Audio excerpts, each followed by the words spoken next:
Сайн байцгаана уу? Та бүхэнд манай дэлхийд алдартай арилжаа штыг танилцуулдаг булангийн маань энэ удаагийн дугаар хүрэхэд бэлэн боллоо. Энэ удаагийн дугаараар та бүхэнд Apple User Management хөрөнгө оруулалтын сангийн үүсгэн байгуулагч буйны үйлстэн үрийн хан хочид David Taper-ийн талаар танилцуулах болно. Түүний энэхүү хочин өрөнд орж дампуурч байгаа эсвэл хүндрэлтэй нөхцөлд байгаа хөрөнгүүдийг хямдруулан худалдан авч хөрөнгө оруулалтын нөхцөл байдал сайжирсны дараа асар их ашиг олдог арга барилтай шууд холбоотой.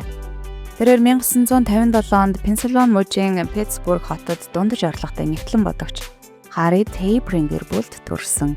Түүний ээжийг Роберта гэдэг бөгөөд бага ангийн багш ээжээ.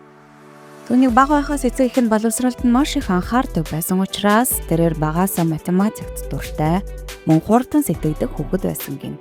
Тэрээр нутгийнхаа бага сургуулийг төгссөний дараа Питтсбургийн их сургуульд элсэн орж 1978 онд эдийн засагчаар бакалаврын зэрэгтээ төгсөж 1982 онд Карнегийн Мелоны их сургуульд бизнесийн удирдлагын магистрийн зэрэг хамгаалсан.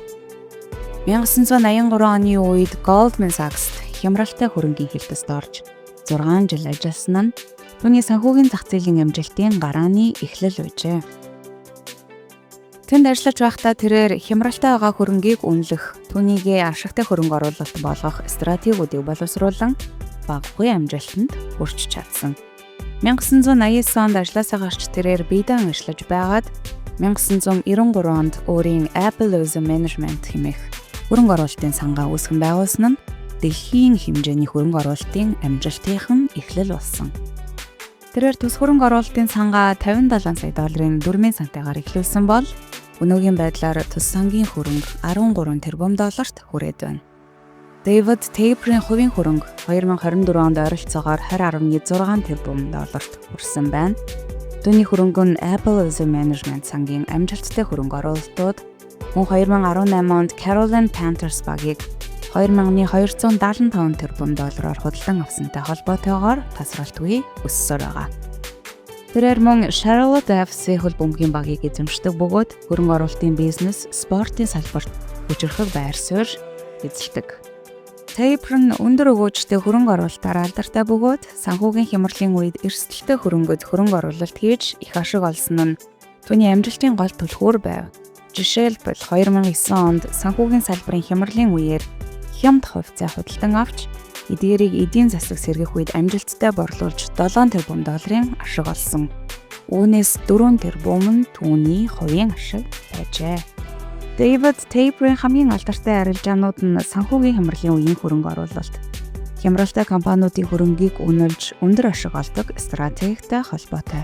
Түүний зарим томоохон арилжаануудыг дурдвал 2009 оны санхүүгийн хямралын үеийн арилжаа.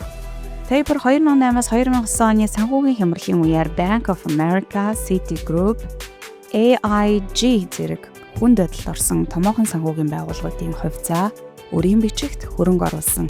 Хямралын дараа эдгээр компаниудын хувьцааны үн эргэн өсгөд $7 тэрбум ашиг олсон бөгөөд үүнээс $4 тэрбум нь өөрийн хувийн орлого байсан. Conseco болон Marconi дэх хөрөнгө оруулалт 2000-ад оны эхээр хямралд орсон Conseco болон Marconi компанийн өрийн бичигт хөрөнгө оруулсан. Түүний стратеги нь компанийн үнц нь бага байх үед хямд авах, дараа нь эдийн засаг тогтворчих үед өндөр ашиг олох байсан. General Motors болон Delta Airlines-ийн арилжаа. Taper эдгээр компаниудын дампуурлын үед өрийн бичгүүдийг худалдан авч бизнесийн нөхцөл сайжирсны дараа асар их өгөөж хүртсэн. Технологийн компаниудад хийсэн арилжаанууд.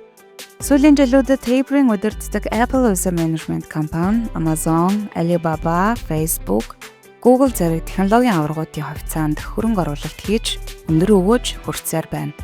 Taper-ийн хөрөнгө оруулалтын үнэлгээ нь эрсдэл өндөртэй зах зээлд зоригтой хандаж, үнэлгээ нарийн тооцоосноор хямд авсан хөрөнгийг дээд ашгаар борлуулахад оршдог. Түүний энэхүү хандлага нь санхүүгийн ертөнцид амжилт олсон гол хүчин зүйлүүдийн нэг юм. Тэрээр 1990 онд Marciano Taper-тэй гэрлэж Brian Taper, Randy Taper, Cassie Taper гэх 3 хүүхэдтэй болсон. За ингээд манай энэ удаагийн дугаар өндөрлөж байна. Та бүхэнд таалагдсан бол бусдаа түгээгээрэй.